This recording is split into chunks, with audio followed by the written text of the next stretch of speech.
TMC के शहीद दिवस कार्यक्रम में अब गिनती के चंद दिन रह गए हैं। तृणमूल कांग्रेस हर साल 21 जुलाई को शहीद दिवस मनाती है। इस दिन धर्मतला में विक्टोरिया हाउस के सामने एक विशाल सभा का आयोजन किया जाता है। इस साल भी सभा की तैयारियां जोरों पर हैं। आज उल्टा रथ के मौके पर 21 जुलाई को होने वाली सभा के लिए विक्टोरिया हाउस के सामने खूंटी पूजा किया गया। खूंटी पूजा में सुब्रतो बख्शी, जयप्रकाश मजूमदार समेत टीएमसी के कई बड़े नेता शामिल हुए। मौके पर सैकड़ों की तादाद में टीएमसी कर्मी भी मौजूद थे। सभी बेहद जोश में नजर आए। टीएमसी नेतृत्व का मानना है कि लोकसभा चुनाव और बाई इलेक्शन में पार्टी को मिली जबरदस्त कामयाबी का असर 21 जुलाई की सभा में देखने को मिलेगा।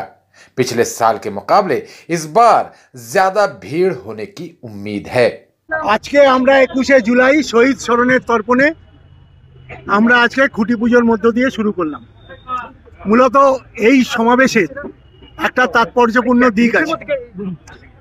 বাংলার মাটিতে দাঁড়িয়ে মমতা বন্দ্যোপাধ্যায় তার রাজনৈতিক জীবন শুরু করেছিল কংগ্রেসের পতাকাকে কাঁধে নিয়ে। স্বাভাবিকভাবেই চলতে চলতে 8এর দশক 9এর দশকে মমতা বন্দ্যোপাধ্যায় বহু আন্দোলন সংগঠিত করেছেন। একটা সময় ছিল মমতা বন্দ্যোপাধ্যায় অবিভক্ত কংগ্রেসের যুব সংগঠনের সভানেত্রী হয়েছিলেন।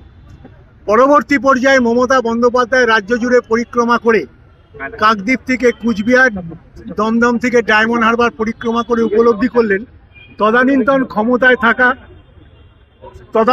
ক্ষমতায় থাকা মার্ক্সবাদী কমিউনিস্ট পার্টি মানুষের গণতান্ত্রিক অধিকার প্রয়োগ করতে দেয় না, তার পেশি এবং প্রশাসনকে সামনে রেখে। স্বাভাবিকভাবেই মমতা বন্দ্যোপাধ্যায় তদানীন্তন অবস্থায় 7.5 কোটি বাংলার মানুষের জন্য তিনি সচিত্র পরিচয়পত্রের দাবি করেছিলেন। সেই দাবির মাধ্যমে তিনি প্রথমে এই অনুষ্ঠান কর্মসূচি ঘোষণা করেছিলেন 14ই জুলাই মহাকরণ অবরোধের। পরবর্তী পর্যায়ে তদানীন্তন রাজ্যপাল অধ্যাপক নুরুল হাসান প্রয়াত হয়েছিলেন 12ই জুলাই। স্বাভাবিকভাবে সেই কর্মসূচি পালিত হয়েছিল 21শে জুলাই রাজনৈতিক শিষ্টাচার মেনে। নতুন করে 21শে জুলাইয়ের কথা বলার মানুষের সামনে আর কোনো সুযোগ নেই। আমি খালি বলবো যে মমতা বন্দ্যোপাধ্যায় সেই সময় আমরা যারা এই সমাবেশে হাজির হয়েছিলাম তারা উপলব্ধি করেছিলাম আমাদের যেমন প্রেরণা জুগিয়েছিল সেই সভা, কিন্তু তার থেকেও বেশি সংশয় ছিল মার্ক্সবাদী কমিউনিস্ট পার্টি। তারা উপলব্ধি করেছিলেন বাংলার মাটিতে দাঁড়িয়ে মমতা বন্দ্যোপাধ্যায়কে সামনে রেখে মানুষ তার অধিকার ফিরে পেতে চাইছে। তাই সেদিনকার বিনা প্ররোচনায় পুলিশের গুলিতে আমাদের 13 জন সহকর্মী নিহত হয়েছিল।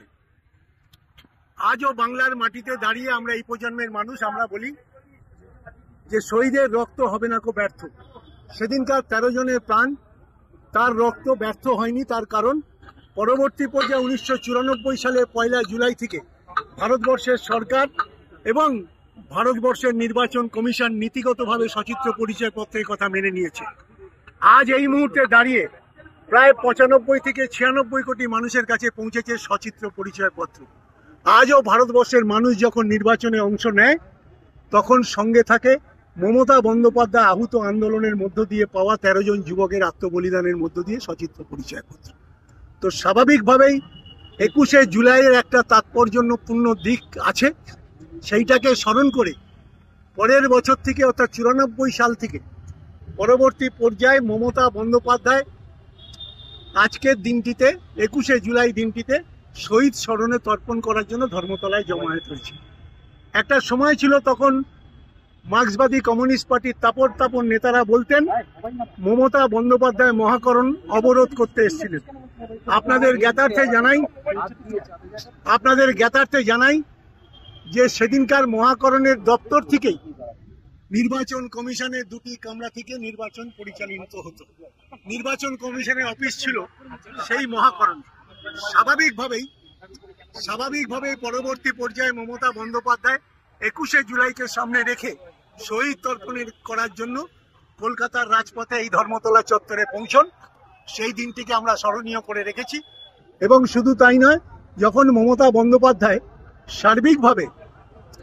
সার্বিকভাবে তৃণমূল কংগ্রেস তৈরি করেছিলেন 1998 সালে 1 জানুয়ারি, এবং সেই সময় তিনি এই শহীদ তর্পণ ছেড়ে আসেননি।